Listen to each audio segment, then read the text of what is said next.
Welcome to The Explainer. I'm your host, and today we're unpacking something truly complex, the 2012 grounding of the Costa Concordia. We're going to look way past those sensational headlines to really understand the tangled web of human and systemic errors that brought down one of the absolute biggest ships in the Italian cruise fleet. We all remember the grim, unforgettable reality. A 114,000-ton luxury cruise ship carrying over 4,000 people literally struck these very rocks known as Le Scola, right off Italy's Giglio Island. It was a tragedy that cost 32 lives and honestly completely shocked the world. So the big question, how does a highly advanced, totally modern vessel just hit a well-charted rock, right? Did the captain simply forget to look out the window? Actually, scratch that, it's so much deeper. We're looking at a massive, hidden chain of systemic failures here. To really get it, we've got to treat this not just as a silly mistake, but as a full-blown organizational accident. Here's our roadmap for today's explainer. We're going to cover 1. The fatal route deviation. 2. Errors on the bridge. 3. A flawed workplace environment. 4. Cultural and social pressures. 5. Failures in organizational processes. And 6. 3 crucial safety lessons. All right, let's jump straight into part 1, the fatal route deviation. The sheer danger here is incredibly obvious when you compare the expected path to what actually happened. The standard, totally safe route is just a straight shot through deep open water, safely away from the coast. But the route plan for that night featured a highly irregular deviation. They were intentionally bending the ship aggressively toward the island to perform a salute, basically a giant close proximity drive-by that brought this massive ship into incredibly dangerous, shallow waters. Meticulous black box data gives us the exact, terrifying step-by-step sequence. First, this unauthorized deviation is officially planned. Second, the captain, who was actually busy entertaining guests, takes control of the navigation super late in the approach. Third, he slashes their safety margin down to a razor-thin 0.25 nautical miles. And finally, the delayed turn leaves this enormous vessel hurtling toward the rocks with nowhere to go. At exactly 21:45 and 12 seconds, boom, the ship suffers a destructive contact that dissipates massive amounts of kinetic energy in just 10 seconds, ripping a fatal gash right through the hull. Moving right along to part 2, errors on the bridge. Investigators actually pinpointed 6 distinct active failures on the bridge during those final chaotic minutes. We aren't just talking about one bad steering command here.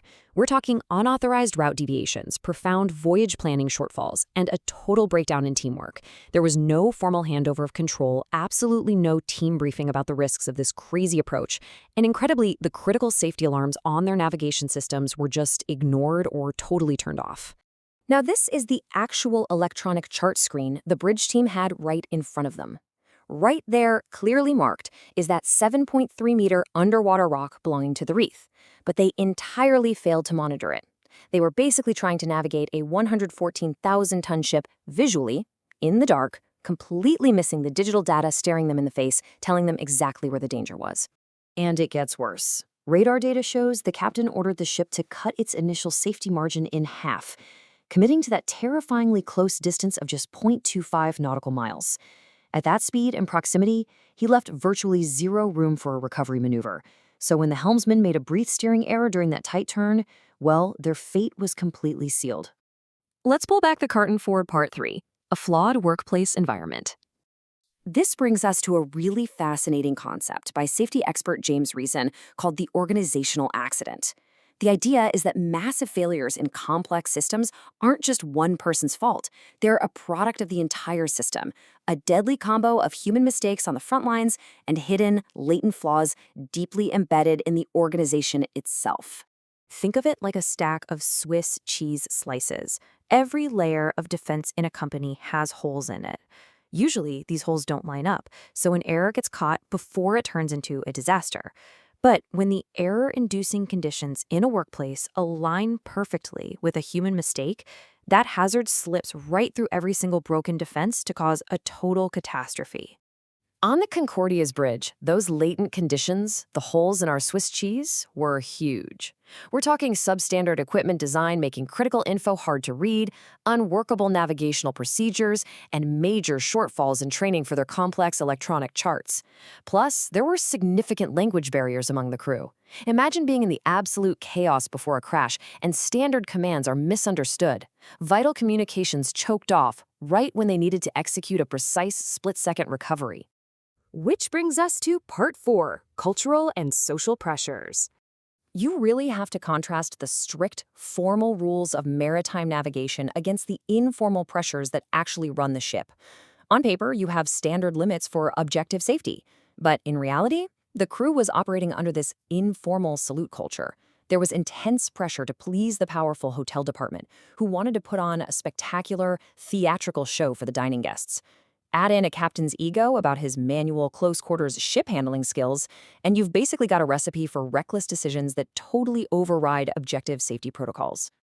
Let's zoom out even further to part 5, failures in organizational processes. Those latent conditions we just talked about, they actually start all the way up at the corporate level. The real root issue is in the design, implementation, and control of the safety management system.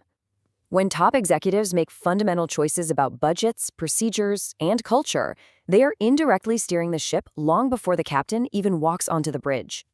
The analysis reveals some major corporate shortfalls here.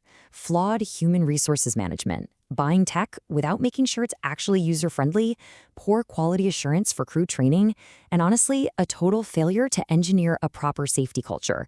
These corporate decisions laid the groundwork for the disaster. They essentially set traps for the crew to eventually fall into. Finally, let's look at part 6, 3 crucial safety lessons. The research gives us 3 absolutely crucial takeaways to prevent this from happening again. Number 1, don't wait for a crash.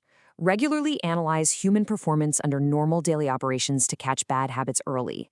Number 2, adopt a principled, top-down approach to safety management that leaves zero room for risky, informal practices.